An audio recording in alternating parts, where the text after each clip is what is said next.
Why does the world exist? For example, what is the purpose of the universe? Which is really just an extension of what is the purpose of my life, etc. Well, we're used to thinking that perhaps me or the world has to have a purpose. But Buddhistically, the world doesn't have a purpose, which is not the same as saying that it doesn't have meaning. But it's just that it doesn't have a plan. It doesn't have a blueprint to which it's working to get from here to there, to get from, I don't know, a quark soup to, a universe with galaxies, solar systems, planets, and living things, living beings in it as well. And that's the thing. The universe doesn't actually need that in order to function Buddhistically. The universe does what it does and produces this miracle in which we live and in which we partake through its own inherent nature. That nature, of course, being the Dharma, what we call the Dharma. Which is not to say that, which is not the same as materialism. As hopefully regular listeners will know, Buddhism is not a materialist philosophy at all. The Dharma is alive. The Dharma is the Prajnapada. The functioning of the Dharma is the wisdom gone beyond. So there's the inherent intelligence, the inherent wisdom of things, and that's not dead matter, the view of dead matter at all, and yet it still has no purpose, as the one saying puts it, that's often used in Zen, as one saying puts it in Zen, a Japanese saying: deep in the forest, away from prying eyes, the cherry tree blossoms from the fullness of its own nature, or the fullness of its own heart, that heart being its own nature. And people often think, oh no, cherry trees blossom in order for them to be pollinated. But this is not the case, because a cherry tree will blossom. If you put it in a greenhouse and close all the doors so that no insects can get in, it will still blossom when it comes to spring, because it does so out of its nature.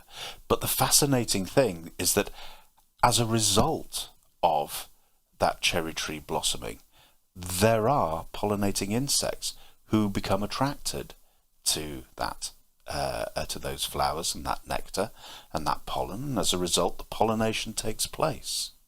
So we see, and this really goes to the very core of that view of the interconnectedness of all things in the universe, in that when all things have that true connection, interconnectedness, the one in everything and the everything in the one, as the flower garland scripture puts it, the Avatamsaka Sutra, then something comes out of that. Something wonderful emerges out of all that, that's beautiful and refined and fitting as well.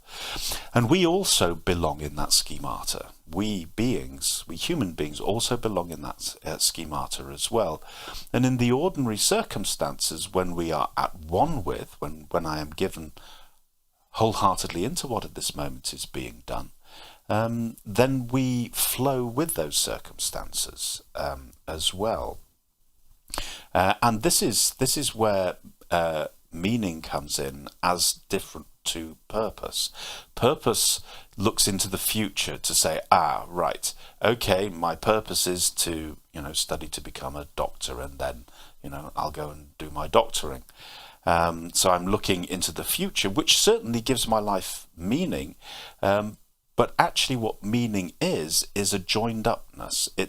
Meaning is knowing one's place in the scheme of things and living in accord with that place in the scheme of things. So, for example, in a forest, again, if you have that forest and you have that cherry tree, it blossoms. Its meaning is that the blossoming of those flowers attracts the pollinating insects, and as a result of that, the pollinating insects get the nectar, which they then turn into their honey, with which they then also, feed their offspring, etc. They belong together. There's an ecology that's living. And there's an ecology in our lives too. And for example, when we live in a temple, there's an ecology there too. And if we're living in a timetable, there's an ecology there too. We are living in response to these things. So, in a temple, when the gong goes in the morning, we get up and we get ready, and then we go down and chanting. And our participation in that life, that is our meaning.